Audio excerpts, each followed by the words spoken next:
الحمد لله رب العالمين نحمده ونستعينه ونستغفره ونؤمن به ونتوكل عليه ونعوذ بالله من شرور أنفسنا ومن سيئات أعمالنا من يهده الله فلا مضل له ومن يضلل فلا هادي له ونشهد أن لا إله إلا الله وحده لا شريك له ونشهد أن سيدنا ونبينا ومولانا محمدا عبده ورسوله وما بعد فقد قال الله تعالى في كلامك القديم والفرقان الحميد بعد أعوذ بالله من الشيطان الرجيم بسم الله الرحمن الرحيم يا داود إنا جعلناك خليفة في الأرض فاحكم بين الناس بالحق ولا تتبع الهوى فيضلك عن سبيل الله إن الذين يضلون عن سبيل الله لهم عذاب شديد بما نسوا يوم الحساب أو كما قال عليه الصلاة والسلام صدق الله عليه وقال رسول الله صلى الله عليه وسلم في الحديث الشريف خيار أئمتكم الذين تحبونهم ويحبونكم ويصلون عليكم وتصلون عليهم وشرار أئمتكم الذين تبعدونكم ويبعدونكم وتلعنونكم ويلعنونكم أو كما قال عليه الصلاة والسلام புகழ் அனைத்தும் வல்லவன் இறைவனுக்கே உண்டாகட்டும். சலாத்தும் சலாமும் நாயகம் ஸல்லல்லாஹு அலைஹி வஸல்லம் அவர்கள் மீதும் அவருடைய சத்திய வழியை பின்பற்றிய சத்திய சஹாபாக்கள், பரிசுத்த குடும்பத்தார்கள், தாபியீன்கள், தபா தாபியீன்கள், சுஹதாக்கள், ஹத்தாபுகள், அவுலியாக்கள், நாதாக்கள், நல்லோர்கள், இந்த நல்ல வழியில் வீற்றிருக்கும் நம் அத்துணை பேர் மீதும் என்றென்றும் நின்று நிலவட்டுமாக. ஆமீன். அல்லாஹு ஜல்ல ஷானஹு தஆலா இஸ்லாம் என்ற ஒரு மார்க்கத்தை கொடுத்து மனித வாழ்க்கையில் எல்லா தருணங்களிலும் பயன்படும்படியான, எல்லா தருணங்களையும் பின்பற்ற தகுதியான ஒரு மார்க்கத்தை அல்லாஹு தஆலா இஸ்லாமிய மார்க்கமாக இந்த முஸ்லிம் சமூகத்திற்கு கொடுத்துள்ளார். அந்த வரிசையில் இஸ்லாத்தின் அடிப்படையில் நம்முடைய வாழ்க்கையில் எதற்காக நாம் முன்னேறுவதற்காக, நம் வாழ்க்கையில் எந்த விதத்திற்காக நாம் எதை எடுத்து நாடினாலும் இஸ்லாத்திலே அதற்கான விடைகள் இருக்கிறது. அதன் அடிப்படையில் தான் வருகின்ற ஜனவரி 26 குடியரசு தினமாக போற்றப்படுகிறது. குடியரசை பற்றி இஸ்லாமிய பார்வை எப்படி இருக்கிறது, மக்களை பற்றி இஸ்லாம் என்ன சொல்கிறது, ஆட்சியாளர்கள் எப்படி இருக்க வேண்டும் என்று இஸ்லாம் நமக்கு வழிவகுக்கிறது என்பதையெல்லாம் பார்க்க நாம் கடமைப்பட்டிருக்கிறோம். குடியரசு என்றாலே மக்களாட்சியை நிறுவக்கூடிய ஒரு நாட்டிற்கு தான் குடியரசு என்று சொல்வார்கள். அதாவது மக்களுக்காக, மக்களுடைய மக்கள் அரசாக இருக்க வேண்டும். முழுக்க முழுக்க மக்களுடைய தேர்ந்தெடுப்பின் மூலமாக ஏற்படுகின்ற ஒரு அரசிற்கு குடியரசு என்று சொல்லப்படும். குடியரசுக்கு நம்முடைய வாழ்க்கையில் குடியரசாக அமைய வேண்டும் என்றால் 3 அம்சங்களை சொல்கிறார்கள். முதலாவதாக நீதி இருக்க வேண்டும், இரண்டாவது அங்கே சுதந்திரம் இருக்க வேண்டும், மூன்றாவது சகோதரத்துவம் இருக்க வேண்டும் என்று 3 விஷயத்தை சொல்கிறார்கள். நீதி பாரபட்சமின்றி தர வேண்டும், சுதந்திரம் எல்லா விதத்திலும் அவர்களுக்கு இருக்க வேண்டும்.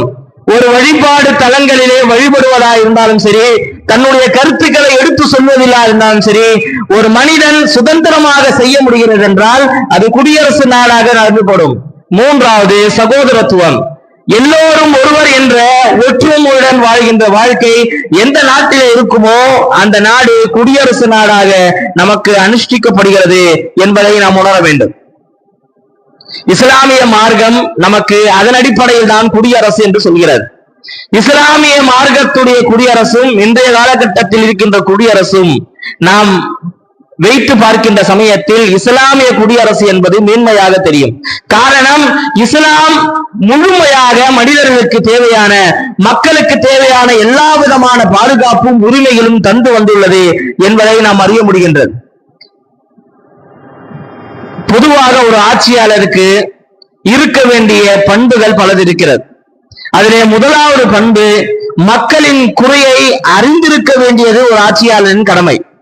மக்களுக்கு என்னென்ன குறைகள் இருக்கிறது, அந்த குறையை எப்படி நிவர்த்தி செய்யலாம் என்பதை சிந்திக்க வேண்டிய கடமை ஒரு ஆட்சியாளர்களுக்கு, ஒரு அரசாங்கத்திற்கு இருக்கிறது என்பதாக இஸ்லாமிய மார்க்கம் நமக்கு சொல்லித்தரும். அதன் அடிப்படையில் தான் இஸ்லாமிய மார்க்கம் ஆட்சி செய்து வந்தது. உமர் ரலியல்லாஹுடைய காலகட்டம், உமர் ரலியல்லாஹு அன்ஹு அவர்கள் ஹலீஃபாவாக இருக்கிறார்கள். அந்த காலகட்டத்தில் உமர் ரலியல்லாஹு அன்ஹு அவர்கள் ஒரு பயணத்தை மேற்கொள்கிறார்கள்.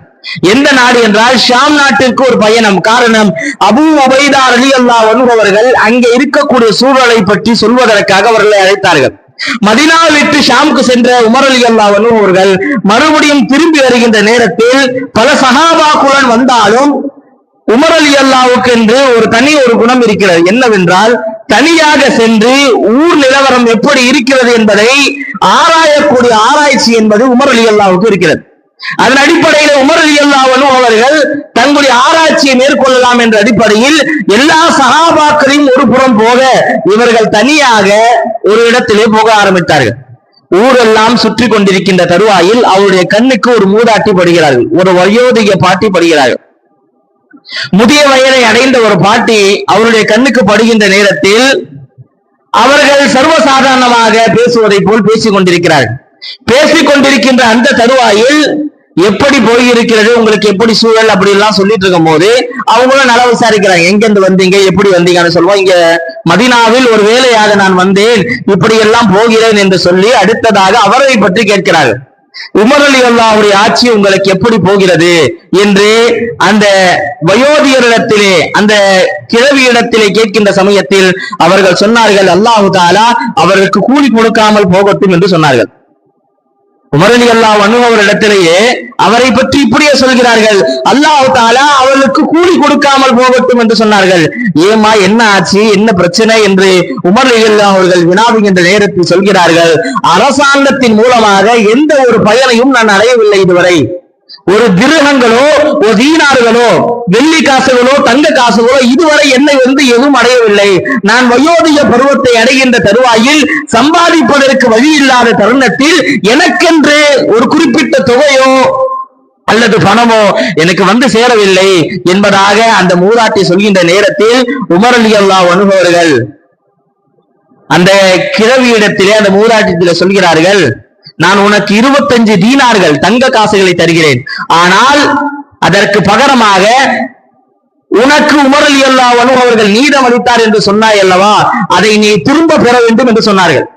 அப்போது அந்த மூதாட்டி சொல்கிறார்கள், திரும்ப பெறுவது விஷயம் அல்ல, ஆனால் அவருக்காக நீ ஏன் வாங்குகிறாய், விளையாடுகிறாயா, கேலி கிண்டல் செய்கிறாயா, அல்லாஹ் உனக்கு கூலி அளிப்பானாக என்று சொன்னார்கள். இல்லை, உமர் ரலியல்லாஹு அன்ஹு அவர்கள் உனக்கு அநீதம் செய்தார்கள் என்று சொன்னார்கள் அல்லவா, அதை நீ திரும்ப பெற வேண்டும் என்பதாக உமர் ரலியல்லாஹு அன்ஹு அவர்கள் அந்த மூதாட்டியத்திலே சொல்கின்ற நேரத்தில் அவர்கள் திரும்ப பெறுகிறோம் என்று சொல்லி அந்த பணத்தை வாங்குகின்ற நேரத்தில் உள்ளே வந்தார்கள் அலி ரலியல்லாஹு அன்ஹு அவர்களும் இப்னு மஸ்ஊத் ரலியல்லாஹு வந்தவர்கள் யா அமீருல் முஃமினீன் என்று சொல்லி வருகிறார்கள். அதை கேட்ட உடனே அந்த கிழவிக்கு ஆச்சரியம். காரணம், இவர்கள் ஹலீஃபா உமர் ரலியல்லாஹு அன்ஹு என்று அப்போதுதான் அவருக்கு தெரிகிறது. உமர் ரலியல்லாஹு அவர்கள் திரும்பி பார்க்கிறார்கள். பயந்த வண்ணம் அந்த கிழவி உமர் ரலியல்லாஹுவை பார்க்க, நீ பயப்பட வேண்டாம், எந்தவித அச்சமும் உனக்கு தேவையில்லை என்று சொல்லி தன்னிடத்திலே தோலிலா நாணல் பேப்பரை கொடுத்து சொல்கிறார்கள், நீ இப்படி எழுது என்று சொன்னார்கள். என்ன எழுத வேண்டும் என்றால், 25 தீனாருக்கு பகரமாக அவர்கள் எனக்கு அநீதி இழைத்தார்கள் என்று சொன்னாய் அல்லவா, அந்த விஷயத்தை விட்டும் நீ என்னை விடுதலை அடைக்க வேண்டும். முதலாவதாக, உனக்கு அநீதி இழைப்பதற்கு நான் தீர்வு சரிசமம் செய்து விட்டேன், இதிலிருந்து உங்களை நான் விடுவிக்கிறேன் என்று விடுதலை என்று சொல்ல வேண்டும். முதலாவது விஷயம். இரண்டாவது விஷயம், மறுமை நாளிலே இது சம்பந்தமாக என்னிடத்திலே வாதாட மாட்டாய் என்று நீ எழுதி தர வேண்டும் என்று சொன்னார்கள். ரெண்டும் எழுதி தந்ததுக்கு பின்னால் இதை சாட்சியாளராக அலி ரலியல்லாஹு அன்ஹு அவர்களும் இப்னு மஸ்ஊத் ரலியல்லாஹு அன்ஹு அவர்களும் உமர் ரலியல்லாஹு அவர்கள் அங்கே நியமிக்கிறார்கள். கொஞ்ச காலம் கடக்கிறது. கொஞ்சம் காலம் கடந்ததற்கு பின்னால் அபூ தல்ஹா ரலியல்லாஹு அன்ஹு அழைத்து சொல்கிறார்கள், அபூ தல்ஹாவே, நான் இறந்ததற்கு பின்னால் என்னுடைய கஃபனுக்கு பின்னால் என்னுடைய கபரிலே நீ இதை போட வேண்டும் என்று சொன்னார்கள். இந்த தோலிலான ஆன பேப்பரை நீ போட வேண்டும். மறுமையிலே எனக்கு, நான் ஆட்சி அதிகாரத்தில் இருக்கின்ற நேரத்தில் அவருக்கு அநீதி இழைத்தேன் என்று அவர்கள் சொல்ல வந்தால் இதை காட்டி நான் அல்லாஹ்விடத்திலே சாட்சிகளாக காட்ட வேண்டும் என்று உமர் ரலியல்லாஹு அன்ஹு அவர்கள் கூறியதாக வரலாறை நாம் பார்க்கிறோம். இதிலிருந்து என்ன தெரிகிறது என்றால், நாட்டு மக்களுடைய குறைகளை அறிந்து அவருடைய விஷயத்தை அல்லாஹ்வை அஞ்சுகின்ற ஒரு ஆட்சியாளர்களாக உமர் ரலியல்லாஹு அன்ஹு அவர்களை நாம் பார்க்கிறோம். அந்த மாதிரி ஒரு ஆட்சி இருந்தது என்றால் இங்க மக்களுக்கான குறைகள் என்றும் இருக்காது. குடியரசு நாடு என்று சொல்லி மக்களுடைய குறைகளை அதிகமாக இருக்கின்ற நாடுகளாக நம் வாழுகின்ற நாடு என்று ஆகின்ற தருவாயில் இதை எப்படி நம் குடியரசு என்று சொல்வது? இஸ்லாமிய பார்வையில் அவர்கள் கண்ட ஆட்சிதான் குடியரசு ஆட்சியாக இருந்தது. உமர் ரலியல்லாஹு அன்ஹு அவர்கள் எந்த மாகாணத்திற்கு கலீஃபாவாக தங்களுடைய பிரதிநிதியாக அனுப்புகின்ற நேரத்தில் அவர்கள் சொல்கின்ற அறிவுரைகளிலே இந்த அறிவுரையும் சேரும். முதலாவதாக, ஆட்சி அதிகாரத்தில் இருக்கின்ற கலீஃபாக்கள் அந்த நாட்டை ஆட்சி செய்வதற்காக அனுப்புகின்ற அந்த கலீஃபாக்களிடத்திலே உமர் ரலியல்லாஹு அன்ஹு அவர்கள் இப்படி சொல்வார்கள், உயர் ரக வாகனத்தை நீங்கள் பயன்படுத்தக்கூடாது, ஆடம்பரமான வாகனத்தை நீங்கள் பயன்படுத்தக்கூடாது, ஆடம்பரமான ஆடைகளை நீங்கள் அணியக்கூடாது, ஆடம்பரமான உணவுகளை நீங்கள் சாப்பிடக்கூடாது. அதே போல் குறையை சொல்ல வேண்டும் என்று உங்களை நாடி வருகின்ற உங்கள் மக்கள் வருகின்ற தருவாயில் உங்களுடைய கதவுகள் எப்பொழுதுமே பூட்டப்படக்கூடாது என்று சொன்னார்கள். ஒரு கலீஃபா, அந்த நாட்டை ஆட்சி செய்யக்கூடியவர்கள் எவ்வளவு ஆடம்பரமாக இருக்க முடியும், ஆனால் உமர் ரலியல்லாஹுடைய நிபந்தனை அதுதான், ஆடம்பரம் என்பது கூடாது. எந்த விதமான ஆடம்பரம்? காரணம், உங்களுடைய மக்கள் என்பவர்கள் அன்றாட வாழ்க்கையில் கஷ்டப்படுகின்ற மக்கள். எனவே அப்படிப்பட்ட மக்களுக்கு நீங்கள் வழிகாட்டியாக இருக்க வேண்டும் ஒழிய அவருடைய சொத்துக்களை வைத்து நீங்கள் ஆடம்பரமாக வாழக்கூடாது என்று சொல்லி உமர் ரலியல்லாஹு அவர்கள் சொன்னார்கள். ஒருவேளை இதையெல்லாம் நீங்கள் செய்கிறீர்கள் என்று தெரிந்தால் கடுமையான தண்டனைக்கு நீங்கள் உள்ளாக்கப்படுவீர்கள் என்று சொல்லிதான் அவர்களை மாகாணத்திற்கு அனுப்புவார்கள். இப்படி தங்களுடைய ஆட்சிகளில் இருந்ததின் காரணமாக தான் மிகப்பெரிய பரப்பளவான ஆட்சிகளை உமர் ரலியல்லாஹு அவர்கள் செய்ய முடிந்தது என்பதை வரலாறு நமக்கு சொல்லி காட்டுகிறது. அப்படிப்பட்ட ஒரு ஆட்சி இன்றைய காலகட்டத்தில் இருந்தால் மக்களுக்கு குறையில்லாத ஒரு வாழ்க்கையை நம்மால் முடியும். உயர்தரத்தில் இருப்பவர்கள் எல்லாம் ஆடம்பர வாழ்க்கையை வாழ்கின்ற நேரத்தில் அடித்தரத்தில் இருப்பவருடைய வாழ்க்கை எப்படி என்றே உணர முடியாத ஒரு நிலைப்பாட்டுக்குத்தான் அரசாங்கத்தில் உள்ளவர்கள் இருப்பார்கள். எனவேதான் இஸ்லாமிய மார்க்கம் நீங்களே ஆடம்பரம் இல்லாமல் இருந்தால் அதனுடைய கஷ்டத்தை உணர்ந்ததன் காரணமாக உங்கள் நாட்டை எப்படி வளர்த்தேற்ற முடியும் என்ற சிந்தனை உங்களுக்கு வரும் என்பதாக இஸ்லாம் இப்படிப்பட்ட சிந்தனை எல்லாம் மேற்கொண்டது. எனவே இஸ்லாமிய மார்க்கத்தின் அடிப்படையிலே நம்முடைய வாழ்க்கையை அமைத்தால் ஒரு சிறந்த ஆட்சியாளராக அமைக்க முடியும் என்பதற்கு உமர் ரலியல்லாஹு அன்ஹு அவர்கள் மிகப்பெரிய உதாரணம். இரண்டாவது, நீதி. எந்தவித பாகுபாடும் இல்லாமல் எல்லோருக்கும் சமமான நீதி என்பது இஸ்லாமிய மார்க்கம் நமக்கு சொல்லித் தருகிறது. அது பெரியவர்கள் சிறியவர்கள் என்று பாகுபாடு கிடையாது, பணக்கார ஏழைகள் என்று பாகுபாடு கிடையாது, பதவியில இருக்கிறார்கள் இல்லா என்ற பாகுபாடு எதுவும் இல்லாமல் எல்லோருக்கும் சரிசமமான முறையிலே எல்லா விதமான விஷயங்களும் பார்க்கப்படும் என்பதாக இஸ்லாமிய மார்க்கம் சொல்கிறது. இதற்கும் உமர் ரலியல்லாஹு அவர்கள் சிறந்த உதாரணம். உமர் ரலியல்லாஹு அன்ஹுவுடைய காலகட்டத்திலே அம்ர் இப்னு ஆஸ் ரலியல்லாஹு அன்ஹு அவர்கள் ஒரு மாகாணத்திற்கு எகிப்திலே அவர்கள் கலீஃபாவாக நியமிக்கப்பட்டார்கள். மாற்று மத சகோதரர் ஒருவரை அந்த நாட்டிலே குடிமகனாக இருக்கின்ற அவர்களை அவருடைய மகனார் அம்ர் இப்னு ஆஸ் ரலியல்லாஹு அன்ஹுவுடைய மகனார் கலீஃபாவுடைய மகன் என்ற அடிப்படையில் ஏதோ ஒரு விதமான போட்டியில் அவரை இவர்கள் முந்திவிட்டார்கள் என்ற அடிப்படையில் சாட்டையால் அடிப்பார்கள். சாட்டையால் அடித்த செய்தியை அவர்கள் வாங்கி கொண்டாலும் நேரடியாக மதீனாவுக்கு சென்றார்கள் உமர் ரலியல்லாஹு அன்ஹு சந்திக்க. இந்த மாதிரி கலீஃபாவுடைய மகன் அவரை வென்று விட்டேன் என்ற காரணத்தினால் சாட்டையாக என்னை அடைத்து விட்டார்கள் என்று முறையிடுகின்ற நேரத்தில் உமர் ரலியல்லாஹு அன்ஹு அவர்கள் 2 பேரையும் வர சொன்னாங்க மதீனாவுக்கு. அம்ர் இப்னு ஆஸ் ரலியல்லாஹு மதீனாவுக்கு வர வேண்டும், அதே போல் அவருடைய மகனாரும் மதீனாவுக்கு வர வேண்டும் என்று சொன்னார்கள். வந்து நின்னதைக்கு பின்னால் உமர் ரலியல்லாஹு அன்ஹு அவர்கள் சாட்டையை கொடுத்து சொன்னார்கள், உங்களை எத்தனை அடி அவர்கள் அடித்தார்களோ அதே அடியை மறுபடியும் அவருடைய மகனாருக்கு அடிங்கள் என்று சொன்னார்கள். அதன் அடிப்படையில் அவருக்கு அடித்ததற்கு பின்னால் உமர் ரலியல்லாஹு அவர்கள் சொன்னார்கள், நீங்கள் கலீஃபாவையும் அடிங்கள் என்று சொன்னார்கள். கலீஃபாவும் அந்த சாட்டையினால் நீங்கள் அடிகள் என்று சொல்ல கலீஃபா அந்த இடத்திலே சொன்னார்கள், என் மகனார் தானே உங்களை அடித்தார், நான் உன்னை அடிக்கவில்லை அல்ல, பின்ன எதற்காக என்னை தண்டிக்க வருகிறாய் என்று கேட்கின்ற நேரத்தில் அந்த வார்த்தையில் அந்த சாட்டை அவர்கள் கீழே விட்டார்கள் என்று சொல்லி அடுத்ததாக உமர் ரலியல்லாஹு அவர்கள் சொன்ன வார்த்தை, அவருடைய தாயார் இந்த மகனை சுதந்திரமாக பெற்றிருக்க அடிமைத்தனத்துடன் அவர்களை செய்வதற்கு உங்களுக்கு யார் உரிமை கொடுத்தார்கள் என்று கேட்டார்கள். அந்த தாயார் அவருடைய மகனை சுதந்திரமாக பெற்றிருக்க அடிமைப்படுத்தி அவரை கஷ்டப்படுத்துவதற்கு உங்களுக்கு யார் உரிமை கொடுத்தார்கள் என்று உமர் ரலியல்லாஹு அவர்கள் எங்கே கண்டித்தார்கள். நம்முடைய மதத்தவர்கள் என்று அல்ல, மாற்று மத சகோதரர்களா இருந்தாலும் நீதத்தை மட்டுமே பேண வேண்டும் என்று இஸ்லாம் நமக்கு சொல்லிக் கொடுத்தது. அந்த நீதம் என்று இருந்ததென்றால் பல விஷயங்களிலும் நம்மளால் வெற்றி பெற்றிருக்க முடியும் என்பதாக இஸ்லாமிய மார்க்கம் சொல்லித் தருகிறது. அரசு ஆட்சியிலே இருக்கக்கூடியவர்கள் ஒரு பொறுப்பை எடுத்துக்கொண்டால் அந்த இடத்தில் எப்படி வாழ வேண்டும், எப்படி இருக்க வேண்டும் என்பதை அல்லாஹு தஆலா குர்ஆனிலே தாவூத் அலைஹிஸ்ஸலாம் அவர்கள் மூலமாக கூறி காட்டுகின்றார்.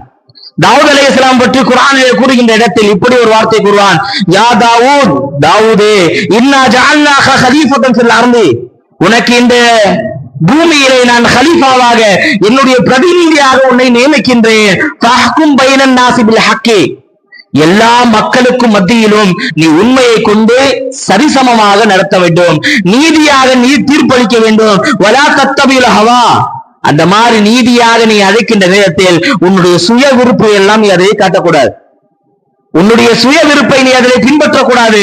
நீதம் வந்து விட்டால் பாகுபாடு இல்லாமல், சொந்தம் பந்தம் என்ற பாகுபாடு இல்லாமல் எல்லோருக்குமான நீதமாக நீ இருக்க வேண்டும்.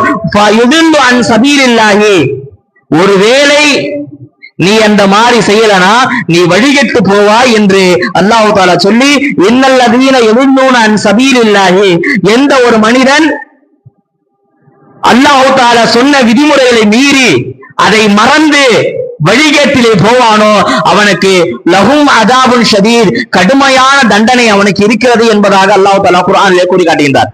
அதாவது நமக்கு ஆட்சி அதிகாரம் கிடைத்து விட்டது, அதிகாரம் கிடைத்து விட்டது, அதனால் நாம் என்ன வேண்டும் என்றாலும் செய்யலாம் என்பது அல்ல. ஆட்சி அதிகாரம் என்பது, ஆட்சி என்பது அதிகாரம் என்று நினைக்கின்ற மக்களுக்கு மத்தியிலே அது பொறுப்பு என்று கூறியதுதான் இஸ்லாமிய மார்க்கம்.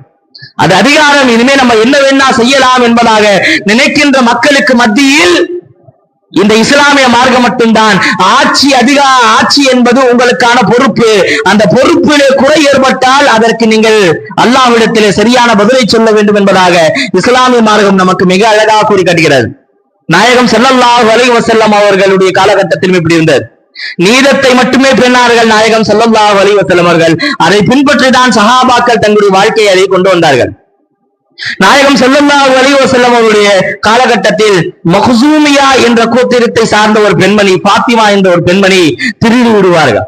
உயர்குலத்தில் இருக்கின்ற பெண்மணியாக அவர்கள் இருக்கின்ற நேரத்தில் பல சஹாபாக்களும் அவருடைய கையை வெட்டுவதற்கு தயங்குகின்ற அந்த தருவாயில் இவர்களை விட்டுவிடலாம் என்பதாக பல பேர் சொல்ல நபி ஸல்லல்லாஹு அலைஹி வஸல்லம் பேசுவதற்கு முன்னிறுத்துகின்ற நேரத்தில் நாயகம் என்ன சொல்லி விடுவார்களோ என்ற தயக்கத்தில் பின்வருகிறார்கள். பல பேர் இருக்கின்ற தருவாயில் ஒரே ஒரு சஹாபி, நாயகம் ஸல்லல்லாஹு அலைஹி வஸல்லம் செல்ல பிள்ளையாக இருந்த ஒரே ஒரு சஹாபி மட்டும் நாயகம் ஸல்லல்லாஹு அலைஹி வஸல்லம் நேரடியாக போய் சொல்கிறார்கள், யா ரசூலல்லாஹ், யா ரசூலல்லாஹ், உயர்குலத்தில் பெண்மணி அவளுடைய கையை நாம் வெட்டினால் நமக்கு பல பிரச்சனைகள் வரும், எனவே அந்த பிரச்சனைகள் எல்லாம் மீண்டு வருவதற்காக அந்த பெண்ணை விட்டுவிடலாம் என்று சொல்கின்ற நேரத்தில் நபி ஸல்லல்லாஹு அலைஹி வஸல்லம் அவர்கள் எப்போதுமே அந்த சஹாபி மீது கோபப்பட்டது கிடையாது. ஆனால் அந்த தருவாயிலே நாயகம் ஸல்லல்லாஹு அலைஹி வஸல்லம் அவர்கள் கோபத்துடன் அந்த சஹாபியை பார்த்து சொன்னார்கள், லவ் அன்ன ஃபாத்திமத்து பின் முஹம்மது ஸல்லல்லாஹு அலைஹி வஸல்லம் சரகத், ஒருவேளை முஹம்மதுடைய மகள் பாத்திமா திருடி இருந்தாலும் லகதஅத் யதஹா, அவளுடைய கையும் வெட்டப்படும் என்று சொன்னார்கள். என் மகளே இருந்தாலும் அவருடைய கையை வெட்டப்படும். தண்டனை என்பது பாகுபாடு கிடையாது, அதிலே நீதி என்பது வந்துவிட்டால் எல்லோரும் சரிசமம் தான் என்று நாயகம் ஸல்லல்லாஹு அலைஹி வஸல்லம் அவர்கள் தங்களுடைய வாழ்க்கையிலே மிக அழகான ஒரு நடைமுறையை கொண்டு வந்தார்கள். இன்றைய காலகட்டத்தில் நம்முடைய தேர்ந்தெடுப்பு எப்படி இருக்கின்ற தெரியுமா? இஸ்லாமிய தேர்ந்தெடுப்புக்கும் இன்றைய காலகட்டத்தில் இருக்கின்ற தேர்ந்தெடுப்புக்கும் இருக்கின்ற வித்தியாசம். இஸ்லாமிய தேர்ந்தெடுப்பு என்பது செலக்ஷனாக இருந்தது, ஆனால் இன்றைய தேர்ந்தெடுப்பு எலெக்ஷனாக இருக்கிறது. ரெண்டுத்துக்கும் வித்தியாசம் இருக்கு. செலக்ஷனுக்கும் எலெக்ஷனுக்கும் நிறைய வித்தியாசம் இருக்கு. இஸ்லாமிய மார்க்கத்தில் செலக்ட் பண்ணுவாங்க, ஆனா இன்றைய காலகட்டத்தில் எலெக்ஷன் வைக்கப்படுகிறது. ரெண்டுத்திற்கும் என்ன வித்தியாசம் என்று தெரியுமா? நாயகம் ஸல்லல்லாஹு அலைஹி வஸல்லம் காலகட்டத்தில் இருந்து வருகின்ற அந்த நடைமுறையில் குடியரசாக பார்க்கின்ற இந்த செலக்ஷன் எப்படி இருக்கும் என்றால், இந்த இடத்திற்கு யார் தகுதியானவர்கள் என்று பார்ப்பார்கள். ஆனால் இன்றைய காலகட்டத்தில் இருக்கின்ற எலெக்ஷன்ல என்ன தெரியுமா இருக்குது? யார் அதிகமான ஆதரவுகளை பெற்றிருக்கிறார்கள் என்று பார்க்கிறார்கள். ரெண்டுத்துக்கும் வித்தியாசம் இருக்கு. தகுதியானவர்கள் யார் என்று பார்ப்பதற்கும் ஆதரவாளர்கள் யாருக்கு அதிகம் என்று பார்ப்பதற்கும் வித்தியாசம் இருக்கு. ஆதரவு என்பது ஒரு பாவிக்கும் அதிகமாக வரும், ஆனால் தகுதி என்பது நன்மையை பயிர்க்கக்கூடிய மகனிற்கு மட்டும்தான் வரும். இஸ்லாமிய மார்க்கத்துடைய குடியரசுக்கும் இன்றைய காலகட்டத்தில் இருக்கின்ற குடியரசுக்கும் இருக்கிற வித்தியாசம் அதுதான்.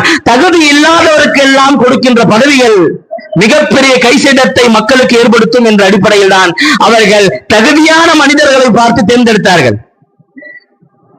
அபூபக்கர் சித்திக் ரலியல்லாஹுடைய காலகட்டத்தில் அவர்களுடைய கடைசி காலம் வருகின்ற நேரத்தில் உமர் ரலியல்லாஹு அன்ஹு அவர்களை அவருக்கு அடுத்தபடியாக கலீஃபாவாக நியமிக்கலாம் என்று சிலர் யோசித்துக் கொண்டிருக்கின்ற தருவாயில் அபூபக்கர் சித்திக் ரலியல்லாஹு இடத்தில் வந்து சொன்னார்கள், உமர் கொஞ்சம் கோபக்காரரு, அவர் கொஞ்சம் அதிகமான கோபத்தை கொள்வார்கள், எதை செய்கிறோம் என்று தெரியாமல் செய்து விடுவார்கள், கோபத்தில் ஏதேனும் செய்து விடுவார்கள் என்று சொல்கின்ற நேரத்தில் அதற்கு பதிலாக உஸ்மான் ரலியல்லாஹு போடலாம் என்றும் சில சஹாபியக்களை போடலாம் என்று சொல்கின்ற நேரத்தில் அபூபக்கர் சித்திக் ரலியல்லாஹு அவர்கள் சொன்ன வார்த்தை என்னவென்று தெரியுமா?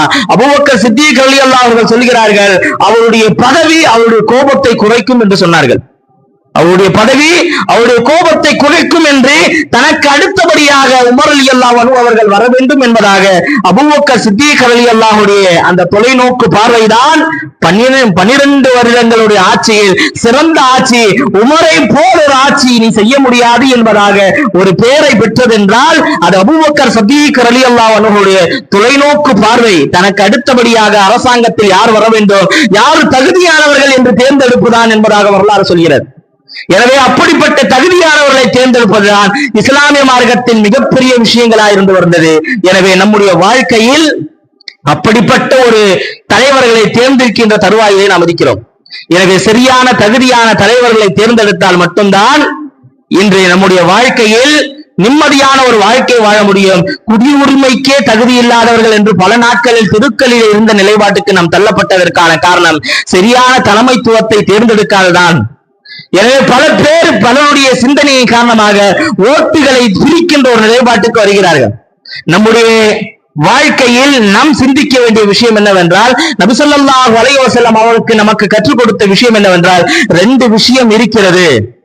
2 விஷயத்தில் ஏதேனும் ஒன்றை தேர்ந்தெடுக்க வேண்டும் என்றால் மோசமானதா அல்லது மிக மோசமானதா என்று பார்க்கின்ற நேரத்தில் நாம் மோசமானதை தான் தேர்ந்தெடுப்போம். மிக மோசமான விஷயங்கள் 2 பேரும் தவறானவர்கள் தான் என்று தெரிந்திருந்தாலும் அதை நமக்கு அதிகமான பாதிப்பில்லாத ஆள் யாரோ அவரை தேர்ந்தெடுப்பதுதான் சிறந்த அறிவு என்பதாக சொல்லப்படுகிறது. நபி ஸல்லல்லாஹு அலைஹி வஸல்லம் வாழ்க்கையில் அந்த மாதிரி ஒரு நிலைப்பாடுகள் எல்லாம் வந்தது. எனவே நம்முடைய வாழ்க்கையில் தேர்ந்தெடுப்பு சரியாக இருக்க வேண்டும். வருகின்ற இந்த குடியரசு தினத்தை முன்னிட்டு நம்முடைய வாழ்க்கையில் நாம் எடுக்க வேண்டிய விஷயம் என்னவென்றால், சரியான தலைமைத்துவத்தை தேர்ந்தெடுக்குவது நம்ம மீது கட்டாய கடமை. நிறைய பேர் இந்த ஓட்டுடைய விஷயத்திலே பல பேர் கவனக்குறைவாக இருக்கிறார்கள். ஓட்டு உரிமை நமக்கு வர வேண்டும் என்றால் ஓட்டர் ஐடி வர வேண்டும், அதிலே சரியான முறையிலே கண்ணோட்டத்துடன் இருங்கள். பிப்ரவரி மாதத்திலே அதற்கு சம்பந்தப்பட்ட விஷயங்கள் வருகிறது. ஆரம்ப கட்டத்திலே ஏதாவது குறைகள் இருந்தால் அதையும் நிவர்த்தி செய்வதற்கான நிலைப்பாட்டுகளை தேர்ந்தெடுங்கள். காரணம், நம்முடைய ஓட்டு தான் நம்முடைய உரிமை. எனவே இந்த நாட்டிலே சுதந்திரமாக குடியரசு அடிப்படையிலே வாழ வேண்டும் என்றால் ஓட்டுரிமை என்பது நமக்கு மிக முக்கியமானது. எனவே அதை சரியான முறையிலே பயன்படுத்துகின்ற பாக்கியத்தை அல்லாஹு தஆலா உங்களுக்கும் எனக்கும் அருள்வாய்ப்பானாக. வருகின்ற காலகட்டத்தில் சரியான புரிதலுடன் சரியான தலைவர்களை தேர்ந்தெடுக்கின்ற பாக்கியத்தை அல்லாஹு தஆலா உங்களுக்கும் எனக்கும் அருள்வாய்ப்பானாக. வாஹிரு தஅவானா அல்ஹம்துலில்லாஹி ரப்பில் ஆலமீன். அஸ்ஸலாமு அலைக்கும் வரஹ்மத்துல்லாஹி வபரகாத்துஹு.